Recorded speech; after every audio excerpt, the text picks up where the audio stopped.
So, hello everybody. I said I was going to do a sit down for Aeon's End War Eternal, a standalone, I guess, installment in the Aeon's End franchise. And it's a deck building game for 1 to 4 players, and it comes in at 60 minutes. That's what they say, and I think that's pretty accurate. And according to both the publisher, but also people who have played multiple types or different types of Aeon's End games, it is quite a difficult one. And I think it truly is quite a challenging game. It's, I would say, a natural deck builder in the same vein as the Harry Potter deck building game, with the exception that in the Harry Potter deck building game, you don't get to use randomizers to build your market offering, because it's kind of like this legacy approach where you progress through years 1 through 7 at school, and you get more and more cards, and they all just get into go into a big pile from which you draw for the offering. So it's a cross between this and something more, I would say, traditional, like a Thunderstone Advance, where you basically have an offering and you randomize it to begin with, or you make a choice to not randomize, which is what I would do, but choose your cards strategically, because what you do in this particular game is you choose your heroes. So just like in the Harry Potter deck builder, you choose which of the mages you want to play, and each of them has a very different special ability, and they play very differently, in my opinion.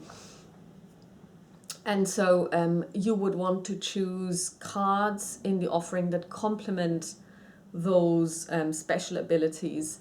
I think if you're very experienced, and I'm not, you could probably just basically randomize everything, randomize the breach mages you're going to play, and randomize the market stacks that you're going to be able to purchase.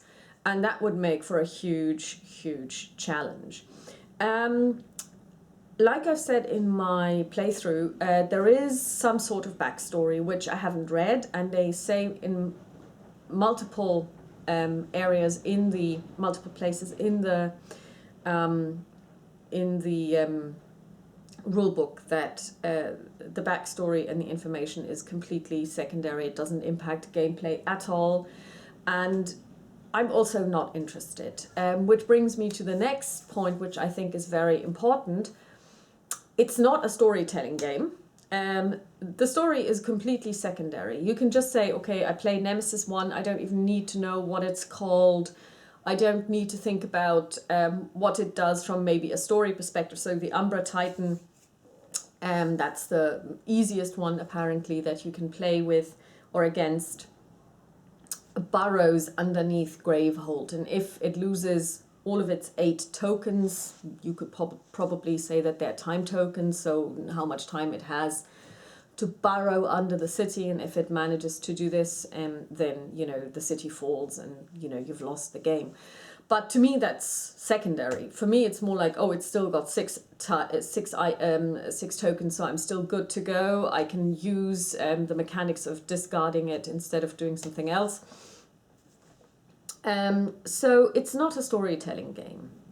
Unlike, for example, the Harry Potter game, where obviously you have the franchise of the books and the films that the game is trying to portray as a deck builder, and I think it does a really good job. Here you're just confronted with, if you like, singular struggles that you have to, and singular challenges and struggles that you have to engage with in order to save Gravehold.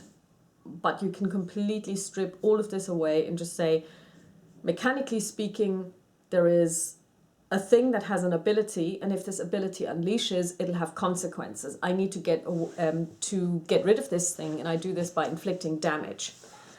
And that's how I play it.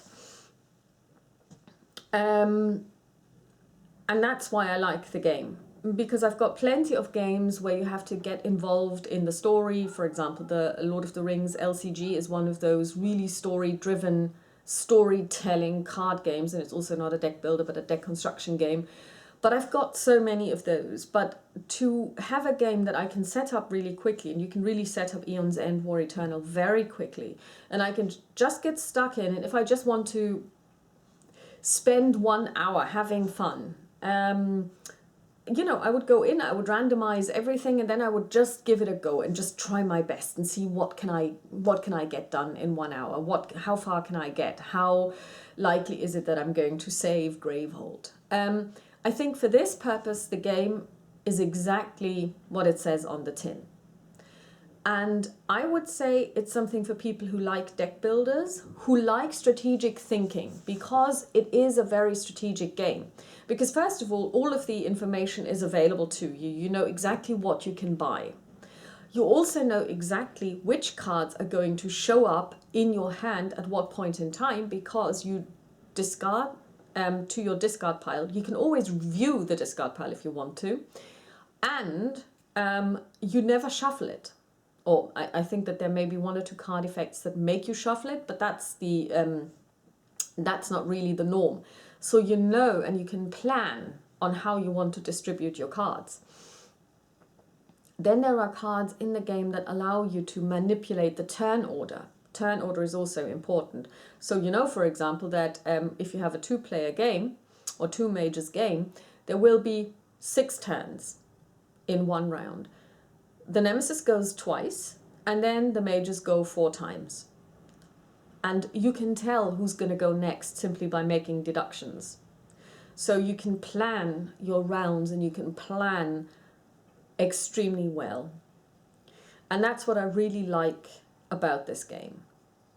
And I like the art.